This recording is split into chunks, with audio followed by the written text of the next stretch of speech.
Her surgery is done. How long is it taking for you to get her change of clothes and other necessities? At least call and let us know." From behind my husband's voice, I could hear my daughter-in-law shouting, but it was too late. "Hey, I'll buy things like underwear at the hospital store. Please don't go through my drawers." Ever since we got married, my husband hasn't been too keen on visiting my parents' house. Maybe because of that, my daughter-in-law seems reluctant to visit too. On top of that, her child and my daughter's child, meaning my grandkids, are the same age. Whenever my daughter visits our home, my daughter-in-law always seems to be in competition. It's quite a daily hassle. I live with my slightly older husband and our son's family. My daughter-in-law was suddenly struck with stomach pain and was taken to the hospital in an ambulance. Fortunately, it was just appendicitis, so her life isn't in danger. My husband and grandchild came to the hospital. Once my son arrived there too, I headed back home to prepare for her hospital stay. "I'm sorry, but I'll visit the hospital again tomorrow," I informed them, leading to a shocking turn of events. Marriage is indeed a connection between two families, so it's bound to be challenging. But I believe that is one of the many things that comes with marriage. I can't forgive someone who arbitrarily cuts off that connection and tries to hide it. In the times of old, like during the American Civil War era, that would be grounds for a duel. Or so I sometimes dramatically think. I told them that I wouldn't be visiting the hospital the day my daughter-in-law was admitted, but would go the next day. Some emotional preparation is indeed necessary. Well, let's make them brace for my visit. My name is Sharon.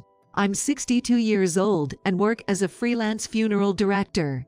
Lately, funerals are scheduled regardless of certain old superstitions, like specific unlucky days. There are variations depending on different religious denominations, so it's quite a demanding job. But it's a job that someone has to do.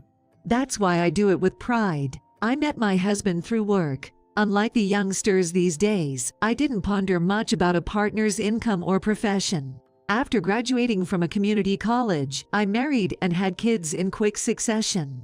Back then, I thought that was just how things were. Now, I'm working and can support myself. Unless I'm head over heels in love, I sometimes wonder if marriage is necessary. My husband is very much of the baby boomer generation, thinking they were the ones who rebuilt America after the wars. I joke, saying, "You weren't even born then, were you?" Maybe because of that, he never helps around the house. Nowadays, men who can cook are seen as attractive though. Even during the times when we had to care for my husband's parents, he never helped, not even a word of appreciation.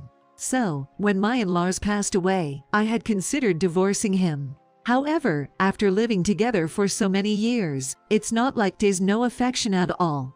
Now that he's retired, he lives a relaxed and comfortable life. I felt he had mellowed down a bit in his attitude. Well, at least that's what I thought until my daughter-in-law came into our lives. My husband doesn't have much of what you'd call hobbies, but he's taken up saying things like "I want to live a long, healthy life," and has started visiting the local library. He mentioned that reading stimulates the brain, and since the library has books from various genres, walking around searching for them also helps strengthen the legs. But it feels like he borrowed novels and other books only in the beginning. Now, I can only imagine him dozing off in the library chairs. On top of that, he doesn't help at all with house chores, so juggling that with my job was quite a burden. But thankfully, my son and his wife have moved in with us, and it's been a great help. My daughter-in-law is a stay-at-home mom, so she's been a real godsend helping with house chores. They got married 3 years ago and have a 2-year-old boy. My grandson is so adorable, I can't help but spoil him, which often gets me scolded. There have been minor issues here and there, but I imagine these days would last for long. I also have a daughter. She's 2 years younger than her elder brother. She's the same age as my daughter-in-law, and coincidentally, they gave birth around the same time. My daughter lives nearby and drops by quite often. Maybe because of that, they always seem to be trying to one-up each other. They seem to argue over whose child is cuter. "Were you visiting again?" "Oh, can't I come to my own parents' house anymore?" "I never said that." Tensions rise. "Look, the grandkids are playing nicely together. Isn't that good enough?" Yes, but we're planning to send ours to a preschool program next year. Preschool? What's that? Bo, what a coincidence. We're planning to do the same for our child. You too. Isn't it a bit early for preschool? Please, Sharon, stay out of this. Starting at 3 is almost too late, you know. Exactly. Hahaga. Every time the atmosphere turns like this, my daughter-in-law went back to her room without even making tea. But if they're starting preschool at 3, maybe my daughter won't visit as often. And my daughter-in-law will have more chances to go out, so I felt a bit relieved. But then, my daughter said something odd. Mom, don't you think he doesn't really look like my brother? She said, looking closely at her brother's son. Really? People always say young kids resemble many of their relatives. I didn't think much of my daughter's words at that time. After all, even if they're both my grandkids, I can't help but find the one my daughter gave birth to cuter. Perhaps my daughter-in-law senses that because every time my daughter visits, her mood worsens, and I end up bearing the brunt of it until she feels better. My son once told me he got married to his wife through a friend's introduction. When he was around 35, he was getting a bit anxious, so he asked a friend to set them up. It seems his wife had the same motivation. They wanted to have kids right away after getting married and started living together because it was convenient for my son's job. The year after they got married, they had a child and his wife became a stay-at-home mom. She's a typical woman in her 40s who strives to do everything perfectly. She used to do the opposite job of mine. She was a wedding planner. I heard she quit because she wanted to be perfect at parenting. She said she plans to return to work once the kid is a bit older. She's so committed. She once told me she never compromises on household chores. During her single days, she had gotten her share of bridal training. She always decorates with seasonal flowers and is picky about her ingredients. She even changes the scroll in the living room alcove with the seasons. She's a great cook and keeps the house spotless. On the flip side, since she moved in with my son, she won't let me do a thing. You must be tired from work, Sharon. Please, take a rest. I'm fine. Just this much. This is my job, she'd say, not even letting me help with the dishes after meals. Moreover, she made various changes in the house, even reorganizing the workflow of household chores. She apparently rearranged the contents of drawers too. She even labeled things so we can immediately know where everything is. My elderly husband found it very convenient and was full of praise, but I felt more and more like it wasn't my home anymore. Sharon, you put the towels in the wrong place again. Oh, sorry, old habits. I'd be constantly getting scolded. I wish she'd at least discuss with me before moving things around. My husband, from the baby boomer generation. They say folks from his time like to do things as a group and are sensitive to trends. But my husband wasn't influenced by these tendencies and dislikes being in groups. And of course, he's not into trends. Maybe that's why, but he has always disliked dealing with my family. He has been like that since we got married. These days, they say we live in a century where people can live up to 100 years. There are surveys saying the average lifespan for men is around 81, and for women, it's 87. My father passed away from an illness 2 years ago. He lived slightly longer than average, making it to 83. My mother now lives with my younger sister, who's 3 years younger than me. One day, out of the blue, my husband asked, "Is your mom still, well, alive and kicking?" "Yes, her blood pressure's a bit high, but otherwise, she seems fine." I heard the average lifespan for women is around 87. So, what's your point? How old is your mom now? She's 87. What are you getting at? Guess her time's almost up. You should tell her to be careful. Why bring up such an ill omen? Well, you are a funeral director, after all. With that, he quickly left the room. Suddenly, I was left speechless. All the memories of my life with my husband flashed before my eyes, like how he wasn't supportive in raising our kids, and the caregiving for his parents. His lack of involvement with my family was another. The more I recalled, the more I realized there were countless incidents. I began to feel that there were limits to my life with him. My mom isn't in the best of health, but thankfully, my sister lives with her. My sister is a single career woman. Apparently, they've extended her retirement age, so she plans to work until 65. Lately, I've heard that single people in their 50s and above are increasing, so it's not a rare story. According to a 2020 survey, 1 in 4 men and 1 in 6 women remain unmarried throughout their lives. Maybe it's because my husband doesn't interact with my family, but my daughter-in-law doesn't speak too highly of them either. Your sister is still working, isn't she? Yes, she is. Well, she's single and a very diligent person. So, she must have saved up a lot of money, huh? I wondered what she was trying to get at. My sister's savings have nothing to do with my daughter-in-law.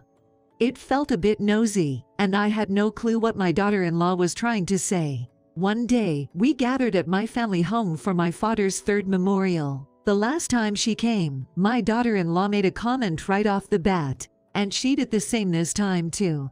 Doesn't anyone clean out your family house? My mother is old, and my sister is busy with her work. Still, isn't it a bit too messy? To make matters worse, my husband chimed in. Once the memorial service is over, let's head back. Enough. Both of you need to stop. Then my sister stepped in. I did my best to clean. It's Dad's 3rd memorial. Please stay until the end. I beg you. She even went as far as to kneel down. Seeing my sister's gesture, my husband and daughter-in-law finally quieted down, and the situation calmed.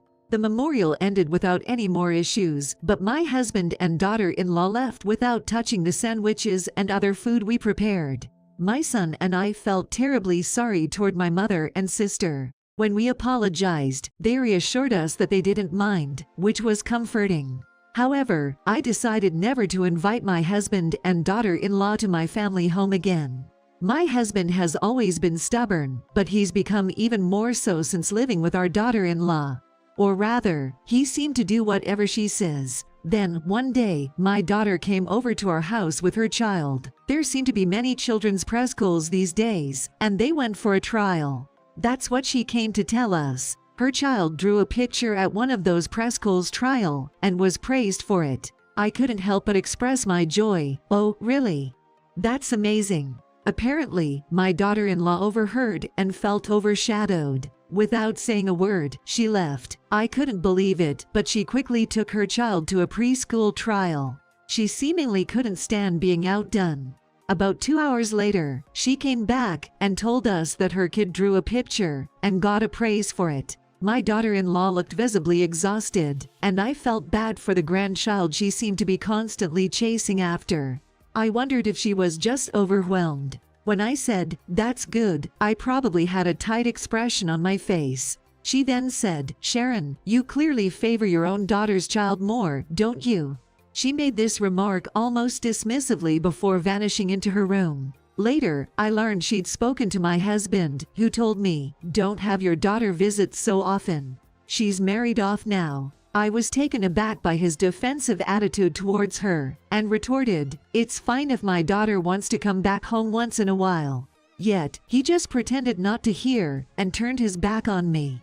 Just in case, I called my daughter, and asked her not to provoke any situations. Then, one day, my daughter-in-law, who always tries her best, complained of severe stomach pain. My grandchild informed me, but she said, "It's nothing serious." I noticed her sweating abnormally, and kept urging her to go to the hospital. However, she kept insisting she was fine. I tried getting my husband to convince her, but she remained adamant, saying she'd be fine with a little rest. So, for the first time in a while, I was doing the housework. It was fortunate that I had the day off from work. Later, I heard her groaning in pain, so I finally called an ambulance. I accompanied her, and soon after, my husband and grandchild also arrived at the hospital. Upon reaching, she went straight into surgery. It turned out to be appendicitis, but luckily, it wasn't life-threatening.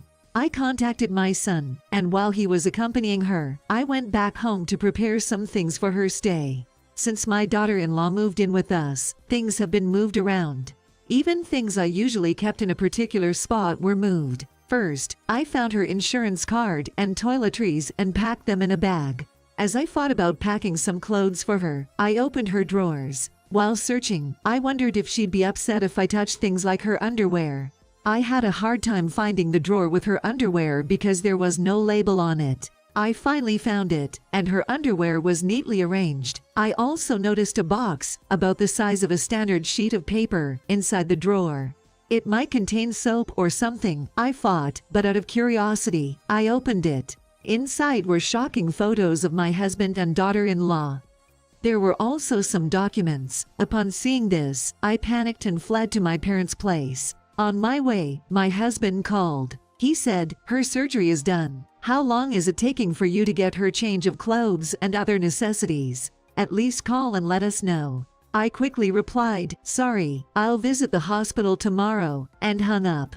In the background, I heard my daughter-in-law saying, "Sharon, I can buy my underwear from the hospital's store. Please don't open my drawers." It seemed like a plea from her, but it was too late. I'm out of options now. The photo inside the box showed my husband and daughter-in-law together. What's more, they were pictured with some documents. Both of them held the papers, beaming with joy. The document read, "End of a final relationship notice." It's sometimes referred to as the posthumous divorce notice, but this was the first time I've seen the real thing.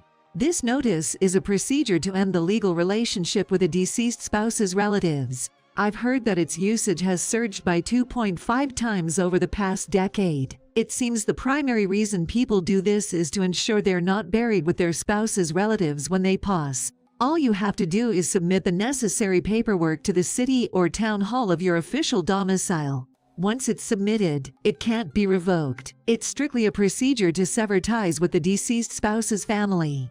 There's no time limit for submission, and it can be done any time after the spouse's death. However, in the case of this posthumous divorce, only the relationship with the spouse's family ends. The marital relationship remains on record. Thus, it's still possible to inherit property. In my line of work, I only wear pearls. That's why I always keep my other jewelry stored away. But shockingly, all of that jewelry was in that box. I wondered when it became the daughter-in-law's property. It could have been my husband's doing. Anyway, it's clear that they were planning to inherit my assets and sever ties with my relatives, presuming I'd pass away first. To think they had such a low opinion of my family. I had even taken care of my husband's parents, yet my husband never lifted a finger or offered a single word of gratitude. Just recalling it fills me with pent-up anger. The day after my daughter-in-law was hospitalized, I confronted them with this document, accompanied by a lawyer.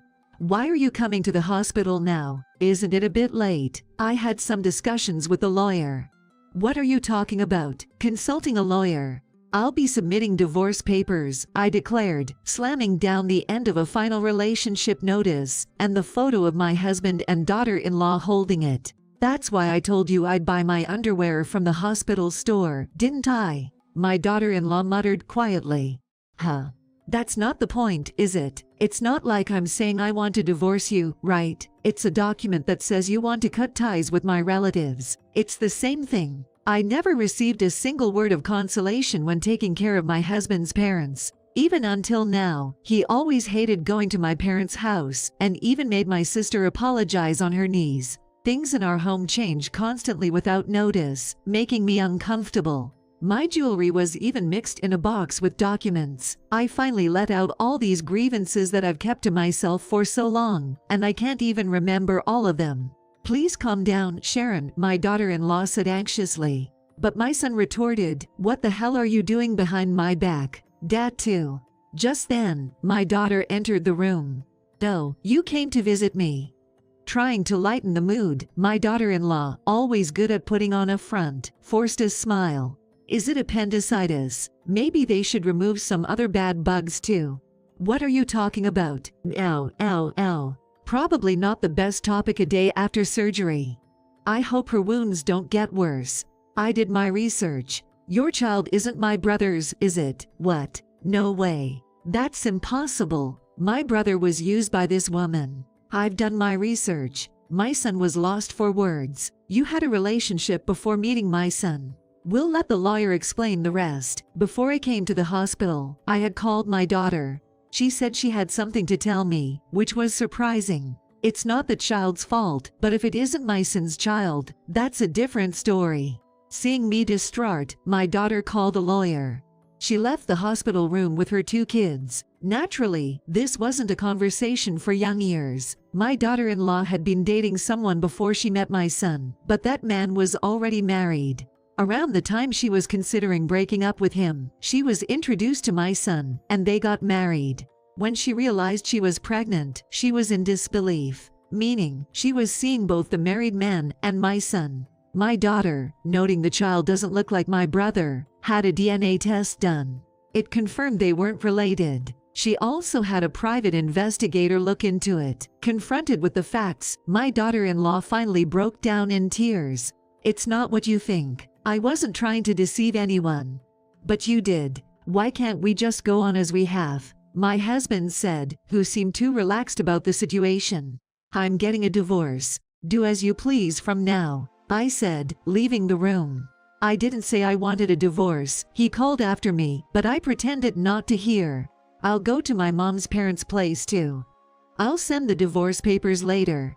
Just when I thought we were living a truly happy life, my daughter-in-law sobbed uncontrollably upon hearing my son's words. She couldn't keep up the facade anymore and cried out loudly.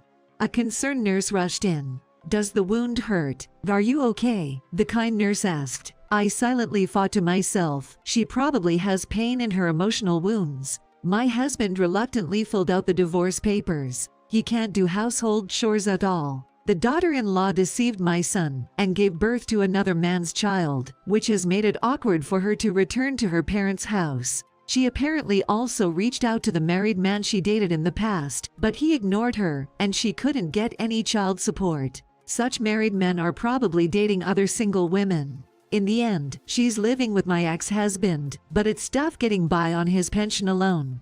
Sending the kids to preschool. That's just a pipe dream. The daughter-in-law seems to have resumed her job as a wedding planner. But juggling that with childcare is tough. Moreover, she's still saying she won't sign the divorce papers from my son. I wonder if she thinks that when it comes to taking care of my ex-husband in the future, my kind son will come back to her. Well, life doesn't always go as planned, that's for sure. Maybe she's aiming for a perfect life somewhere. I continue working as a funeral director while living with my mother, sister, and son. My elderly mother seems to be the happiest with the lively household. My son seems a bit wary of marriage, but I hope he'll find someone good again. I often think that if I had separated from my ex-husband when I was younger, maybe I would have had another chance. But I'm trying to make up for it now by being a good daughter. Now I'm talking with my sister, whom I've troubled in the past, about going on a trip together.